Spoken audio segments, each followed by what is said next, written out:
La selección de personal forma parte del proceso de integración de recursos humanos y es el paso que sigue al reclutamiento de personal. La selección de personal es el proceso de escoger al candidato adecuado para un puesto de trabajo. En otras palabras, la selección de personal incluye el proceso de entrevistar a los candidatos. Hola, les habla el profesor Neri y les doy la más cordial bienvenida a un video más del canal Autoestudio 10, AE10. Si te es de utilidad esta información, te invito a suscribirte al canal y recomendarlo a quien le puede ser útil esta información. Te recuerdo, el autoestudio te conduce a la excelencia. En esta entrega vamos a analizar este importante subsistema o esta importante función del área de recursos humanos o de administración de recursos humanos que se llama selección de personal. Este es un esquema general que vamos a analizar en esta presentación. Por un lado tenemos la selección preliminar, donde tenemos que analizar el currículum vitae o la solicitud de empleo del candidato. Tenemos que empatar el perfil curricular de la persona con el perfil del puesto, ¿sí? Este perfil del puesto generalmente lo localizamos en el documento que se llama descripción de puesto. También vamos a analizar las pruebas de habilidades, tales como test de habilidades, de rendimiento, test de aptitudes y sus factores subyacentes. Vamos también a analizar la evaluación psicológica, la utilización de la entrevista, la observación y los test de personalidad, entre otros.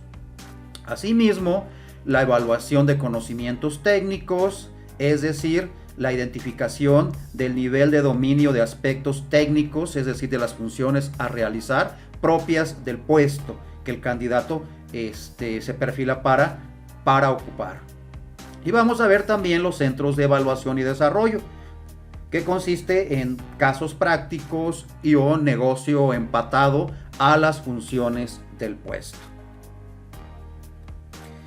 Estas son las herramientas básicas del psicólogo organizacional o del administrador que se hace cargo de la sección de selección de personal dentro de un departamento de administración de recursos humanos o capital humano. Por un lado tenemos la entrevista. ¿Qué es la entrevista? Pues la entrevista es la técnica generalmente más utilizada en los procesos de selección de personal. Ante un puesto de trabajo vacante o de nueva creación, se establece el perfil del candidato y posteriormente, a través de la entrevista, se elige a uno de los candidatos para ocupar el puesto vacante o el puesto determinado. Tenemos también los tests. Un test es un reactivo que aplicado a un sujeto suele revelar o revela y da testimonio de la índole o grado de su instrucción, de su aptitud o bien de su manera de ser, es decir, de su personalidad. También tenemos como herramienta los centros de evaluación, también conocidos como los Assessment Centers o centros de selección, que son una serie de ejercicios en donde se prueban las habilidades de los candidatos requeridos para una vacante.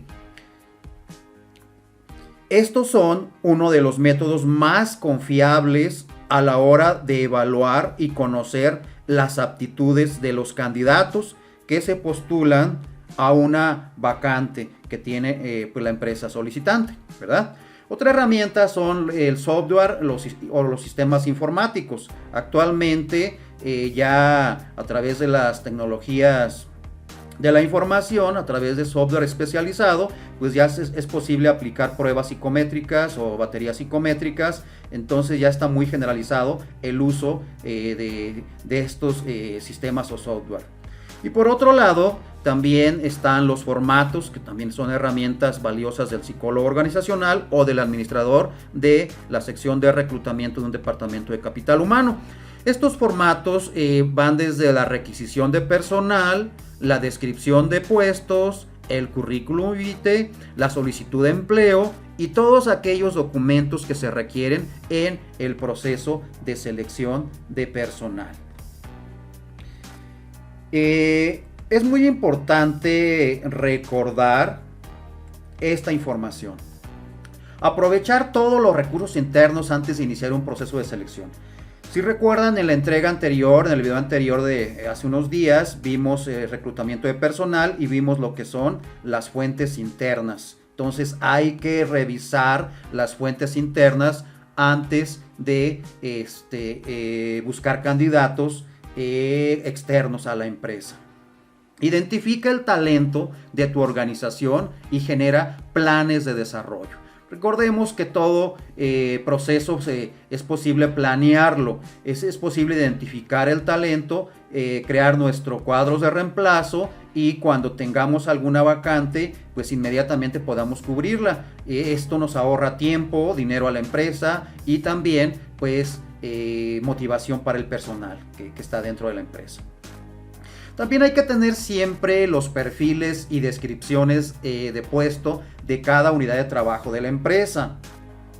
Hay veces que es común que cuando se hace la requisición de personal, como no hay una descripción de puesto, pues el área o la sección de reclutamiento y selección pues tiene que estar solicitando al jefe de área por cada contratación pues que le escriba el perfil y la descripción de puesto, qué funciones va a realizar y cuál es el perfil requerido. Entonces esto se puede prever, se puede planear y tener todos estos documentos. Es una responsabilidad del Departamento de Administración de Recursos Humanos solicitarlos a cada una de las departamentos o áreas de trabajo. También es importante establecer relaciones profesionales de trabajo con todos los departamentos de la empresa, ya que un proceso de selección exitoso se genera a partir del trabajo en equipo. Esto es muy importante, ¿verdad? Y finalmente, debes tener presente que para todas las áreas de tu empresa, es decir, todos tus clientes internos, siempre te verán como el responsable de que una persona no tenga éxito en la empresa. Es decir, si una persona pronto ingresa y sale muy rápido a las semanas o a los pocos meses, sale de la empresa, pues se le atribuye también al área de la sección de reclutamiento, el área de recursos humanos en general, que hizo una mala selección, particularmente con esos empleados que suelen abandonar la empresa, marcharse de la empresa muy rápido, ¿verdad? Bueno, sigamos. Aquí vemos en pantalla un esquema general del proceso de selección. Por un lado tenemos que iniciamos con una revisión del currículum vitae o solicitud. Desde la fotografía del currículum, la rotación que ha tenido en las empresas, el abandono en los puestos anteriores, la experiencia, etcétera, etcétera. Por otro lado, pues tenemos la entrevista, las evaluaciones psicométricas, la evaluación técnica, el Assessment Center, que al final de la presentación, por su importancia en la actualidad, vamos a dedicarle un poquito más de tiempo a lo que es el Assessment Center. También tenemos la entrevista técnica. El objetivo de la entrevista técnica es evaluar la capacidad técnica del candidato con respecto a los requisitos especificados en la descripción del puesto. Las entrevistas técnicas suelen basarse en preguntas y tareas específicas propias de ese puesto. En estas preguntas, generalmente siempre se evalúan los conocimientos, no las opiniones, ¿verdad?, del candidato. Por ende, es muy importante que al contestar estas preguntas se debe de limitar a responder concretamente lo que se ha preguntado. Entonces esto es muy importante. Todo esto es lo que gira alrededor de lo que es la selección de personal. Selección preliminar. Se refiere a identificar a los candidatos que serán sometidos a los distintos procesos de evaluación y entrevistas técnicas. Dichos candidatos deberán cumplir con la formación, experiencia, edad y conocimientos, ¿verdad?, aparentes, ¿sí? Es muy importante la selección preliminar. Esto nos ahorra tiempo al departamento de reclutamiento y selección. Ahorra dinero porque el hecho de aplicar, si se aplica a través de plataformas o de ya sistemas computarizados, se contrata un servicio externo para resolver exámenes psicométricos o baterías psicométricas, todo esto tiene un costo. Entonces, si hay errores en la selección preliminar y si nos damos cuenta al final, cuando ya el candidato está en las etapas finales y nos damos cuenta que no empata, ¿verdad?, su experiencia con la descripción de puesto, o realmente ha abandonado, ha tenido alta rotación, o tiene por ahí una afectividad negativa, o sea, tiene mala actitud, no trabaja bien en equipo, o sea, una serie de cosas que podríamos evitar, ¿verdad?, que desperdiciar tiempo y dinero si hacemos una cuidadosa selección preliminar. ¿En qué debo prestar atención? Bueno, hay que prestar atención en la apariencia general del candidato, es decir, revisar la etiqueta profesional de la persona con la foto de su currículum vitae, ¿sí? Esto, claro, no siempre aplica, no hay que tomarlo así como que hay que considerarlo como una prueba contundente para rechazar o para darle cabida para continuar con el proceso de selección.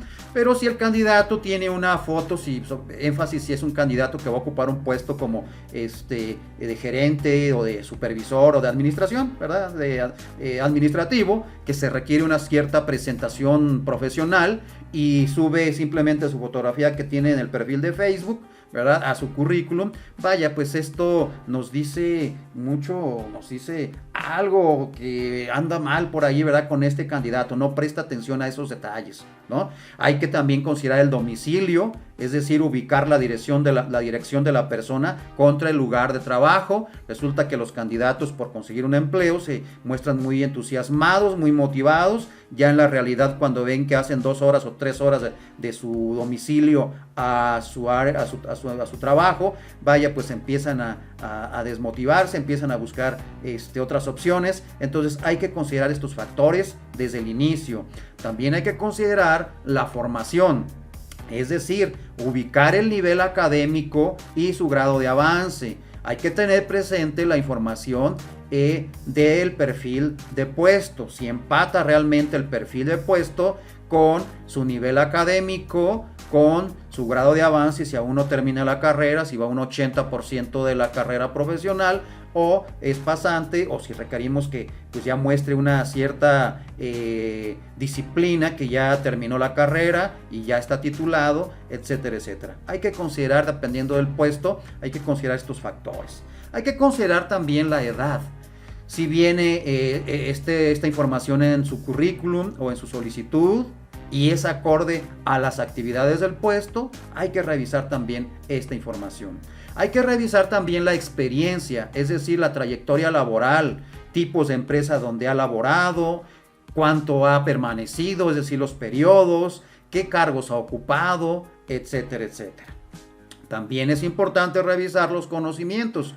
Si el puesto requiere manejo de otro idioma adicional a la lengua materna, en nuestro caso español, qué porcentaje habla, escribe, lee o tiene conversaciones básicas o avanzadas, etcétera, etcétera. ¿Qué herramientas utiliza o sabe emplear para una persona operaria? ¿Sabe utilizar fresas, tornos, fresadora, torno, etcétera? ¿O equipo de cómputo? ¿Qué sistema sabe utilizar? ¿Qué conocimientos escolares? Etcétera.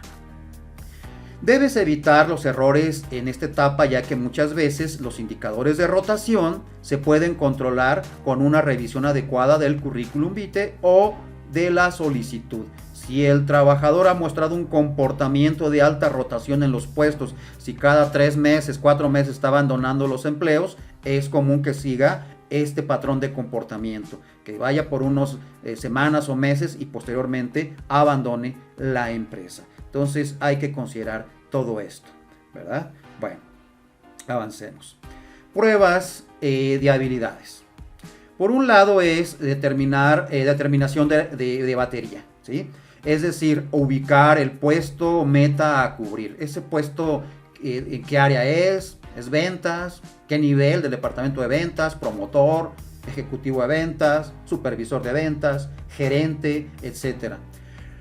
También hay que revisar y analizar los instrumentos de medición que tenemos disponibles o que podemos contratar a través de un servicio externo, ¿sí? Entonces, dependiendo del puesto a cubrir, hay que emplear las baterías psicológicas o psicométricas que nos ayuden a determinar pues el perfil, las habilidades, sobre todo las habilidades, ¿no? Perdón, las habilidades del candidato, ¿verdad? Así como los factores subyacentes. Factores subyacentes pues significa es que están detrás de, que no son vistos a primera vista. Por ejemplo, atención, memoria, capacidad de abstracción, capacidad de razonamiento lógico, verbal, numérico, etc. Todo esto lo podemos identificar a través de estas pruebas de habilidades, porque en una entrevista, si le preguntamos al candidato, oiga, ¿tiene buen razonamiento lógico, verbal, numérico? Pues es absurdo, va a contestar obviamente que sí. Oiga, ¿tiene usted capacidad de abstracción? No, pues sí. ¿Y cuánta? Mucha. No es válido. Entonces hay que aplicar las pruebas, ¿verdad? De habilidades, que vamos a ver a continuación algunos ejemplos de ellas, ¿sí? También factores subyacentes es su coeficiente intelectual o su coeficiente emocional. Recordemos que para puestos de entrada, es decir, cuando estamos en el proceso de selección, para acceder a ciertos puestos, generalmente los test psicométricos miden el coeficiente intelectual y es determinante los resultados que logremos. Ya cuando estamos dentro de la empresa para efectos de promoción, ocupar otras vacantes que han quedado, ¿verdad?, de algunos puestos de nivel más alto que el que ocupamos, deja de ser de tan importante el coeficiente intelectual y ahora juega mucho mayor importancia el coeficiente emocional, es decir, qué tan bien trabajamos en equipo, qué tan bien nos llevamos con los demás miembros de los equipos de trabajo, ¿verdad? Eso es determinante al momento de ser promovidos. Por otro lado tenemos algunos test, ¿no? Aquí le pongo como los principales test. Por un lado tenemos el Terman Merrow, ¿verdad? Esta prueba tiene que ver con la inteligencia. Es una prueba psicométrica de inteligencia. Tenemos también el Wonderlic, ¿verdad? El Wonderlic es una estimación muy precisa de la inteligencia, sobre todo de personas adultas. Es decir, mide el nivel intelectual. Tenemos también el Noves. El Noves evalúa pensamiento abstracto, pensamiento lógico y verbal y resolución de problemas a presión de tiempo, es decir, sobre tiempo. Tenemos también el Barset. El Barset se obtiene, en base a este test se obtiene la aptitud para aprender. Si el puesto que se va a ocupar requiere un aprendizaje significativo, es necesario aplicar esta prueba, el Barset, ¿verdad? Por otro lado tenemos el Riven. El Riven evalúa la habilidad intelectual y el razonamiento basado en figuras. Tenemos otros como batería para operarios, ¿verdad? Que es para trabajadores operativos, ¿verdad? Tenemos el Dominos, El Dominus es una prueba de inteligencia no verbal, y también tenemos el test de inteligencias múltiples. Este test de inteligencias múltiples, el objetivo es medir qué tipo de inteligencia predomina en nuestra mente, ya que este test fue creado por Howard Gardner en el año de 1983, y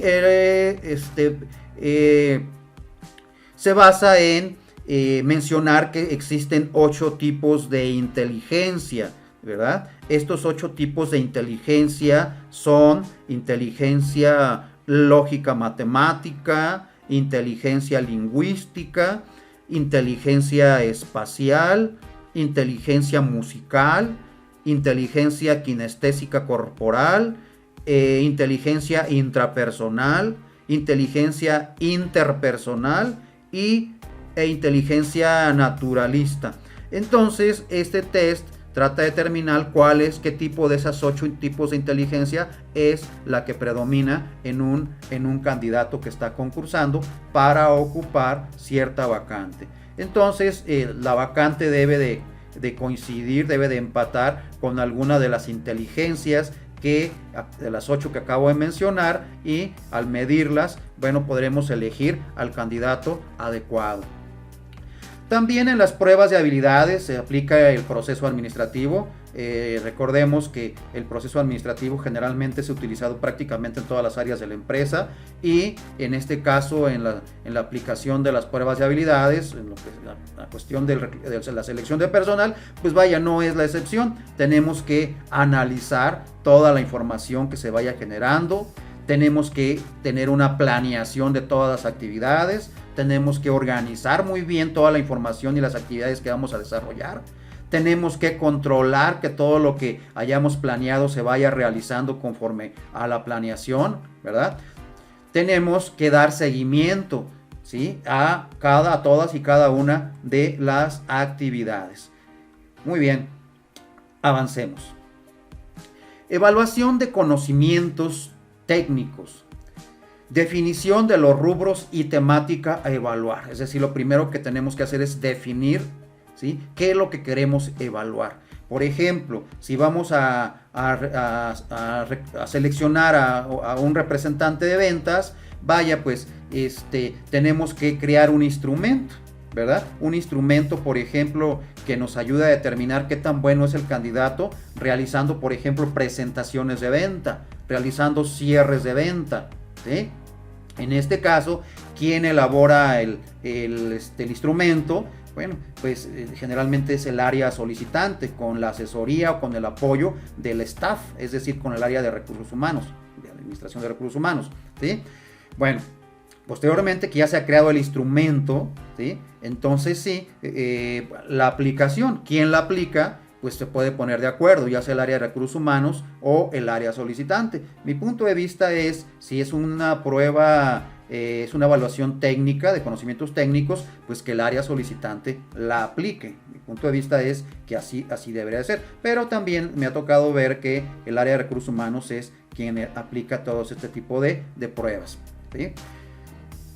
La calificación, ¿verdad?, por parte de recursos humanos o por parte del área solicitante, ¿verdad?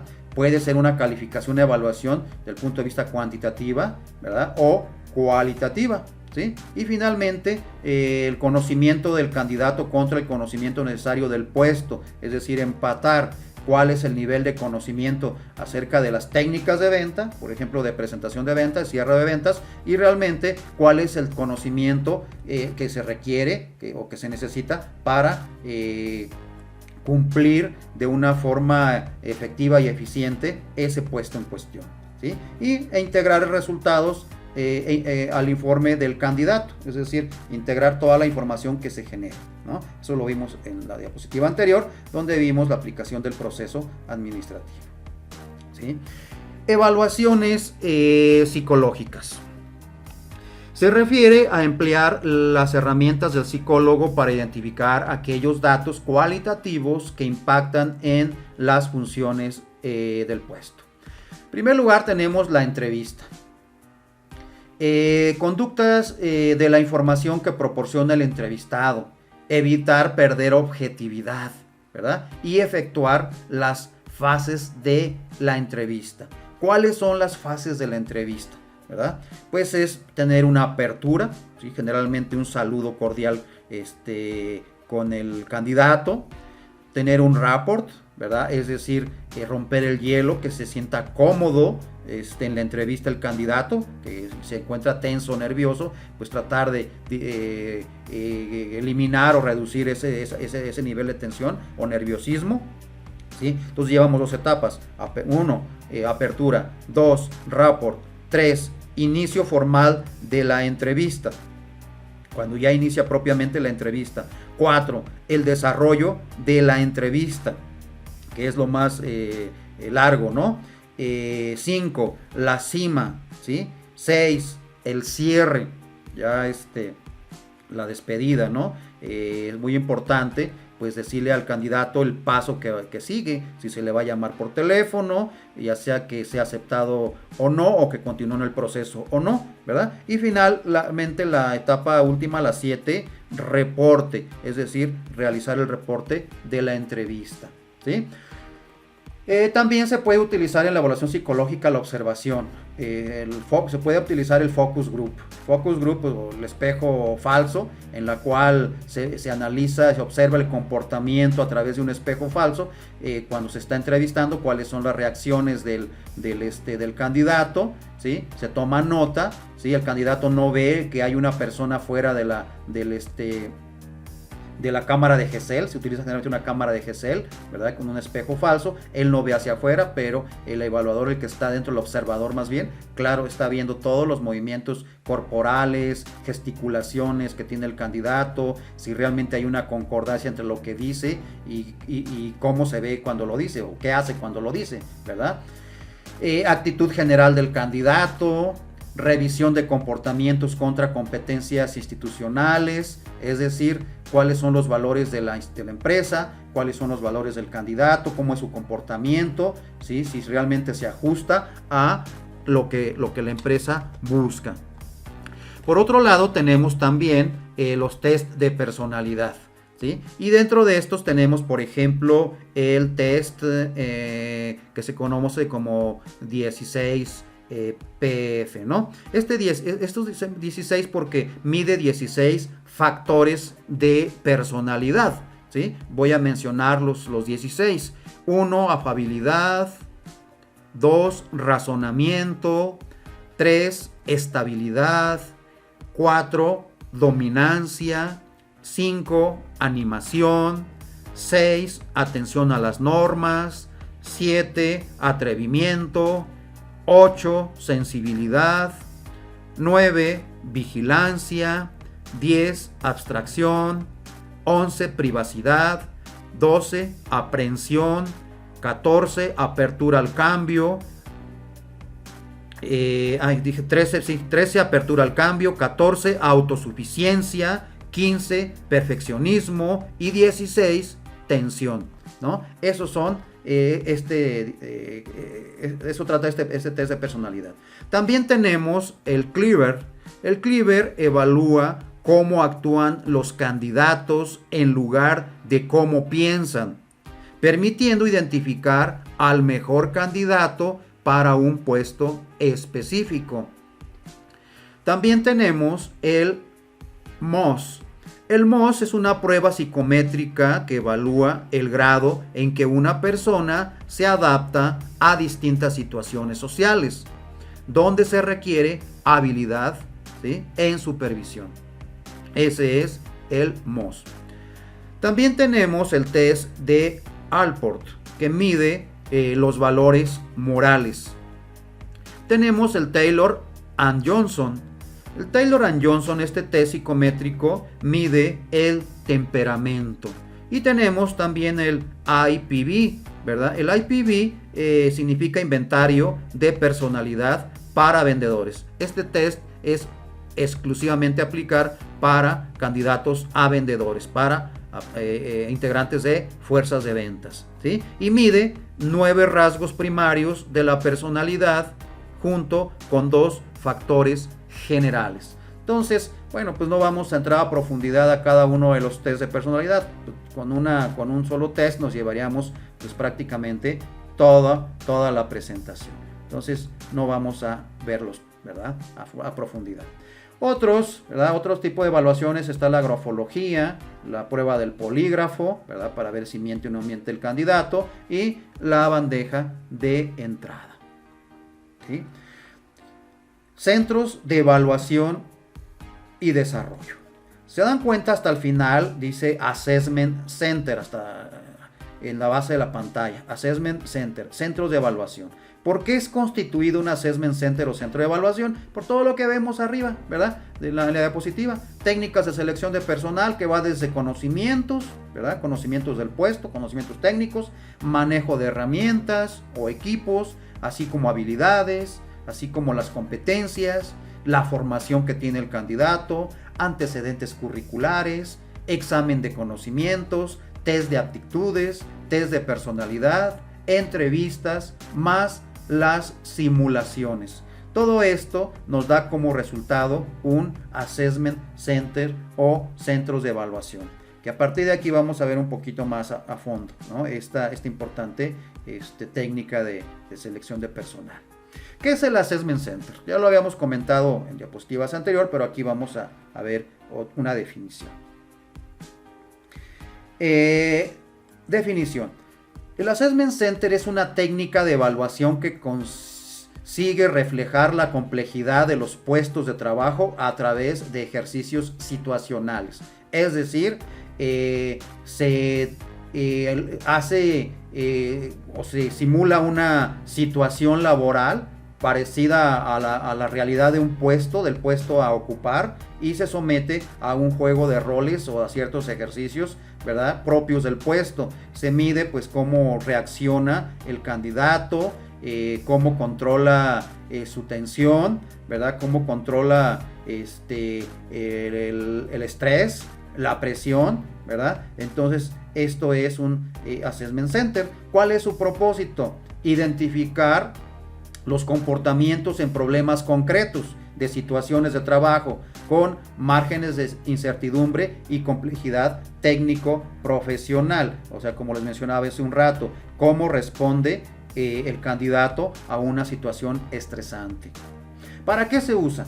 Se usa para la selección de personal, para análisis de potencial, ¿sí? Por ejemplo, para ascensos o para cubrir puestos vacantes de mayor jerarquía, ¿verdad? Para evaluación de necesidades de capacitación y desarrollo. Esos son algunos de los usos.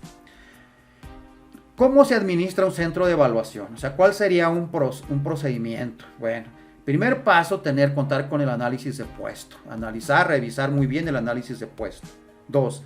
Diseño de los ejercicios, es decir, escenario o caso práctico que se va a aplicar, ¿sí? 3. Selección y capacitación de los observadores, ¿sí?, o evaluadores. 4. Desarrollo de la sesión y observación, ¿sí? 5. Calificación de comportamientos observados.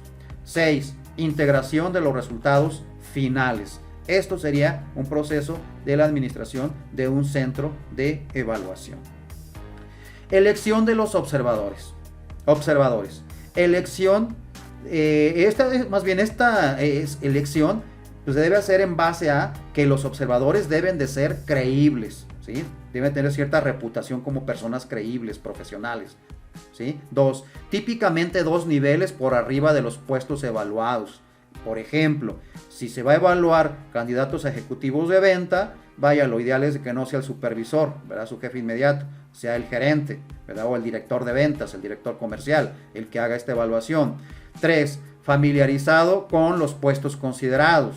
Claro, si es ejecutivo de ventas, lo ideal es que sea el director de ventas o gerente de ventas, ¿no?, que sea el observador, ¿sí?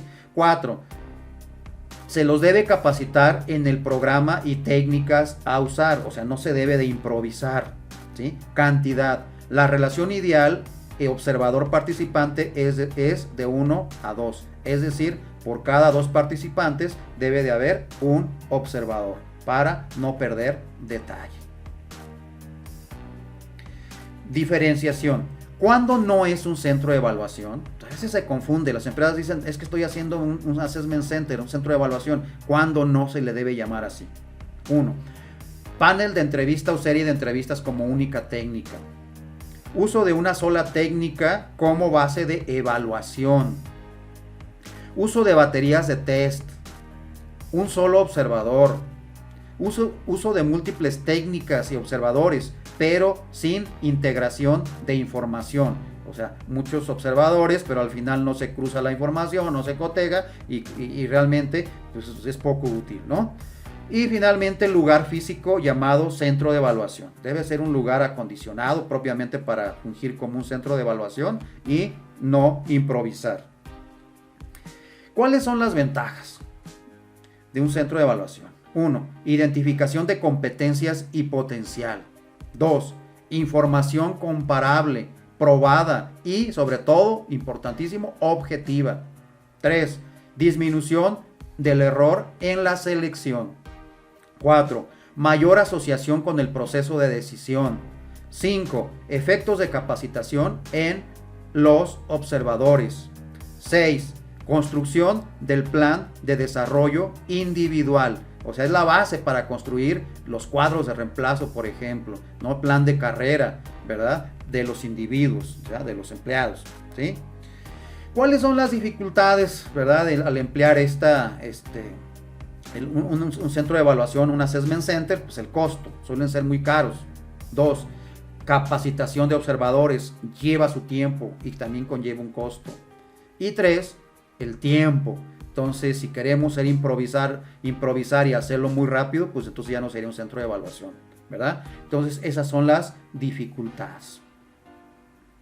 Pues bien, pues como ustedes se dan cuenta, el proceso de selección de personales es estratégico. Si una empresa tiene alta rotación de personal, eso afecta su productividad. Si la persona que entra a laborar en la empresa no cuenta con las competencias básicas, no cuenta con el conocimiento, la experiencia, es decir, si es una mala selección de la persona, eso afecta enormemente la productividad e impacta en los resultados de la empresa. Eso sí es una sola persona, un solo empleado, pero imaginen ustedes si constantemente el proceso de selección se hace de una manera inadecuada, porque se da cabida a personas por amistad, porque son familiares y no atendiendo las competencias. Vaya, pues si son muchos los empleados, pues eso refleja pues los resultados de la empresa y lógicamente impacta en las utilidades, ¿verdad? Pues muy bien, amigos, hemos llegado al final de esta presentación. Créanme, deseo de corazón que les sea de utilidad esta presentación. Si es así, pues les agradezco mucho suscribirse al canal, compartan esta información con quien ustedes consideran que les puede hacer de alguna utilidad para su trabajo, para sus estudios, etc. Pues les agradezco mucho, ¿verdad?, que me hayan acompañado, que me acompañen en esta presentación. Muchas gracias y hasta la próxima.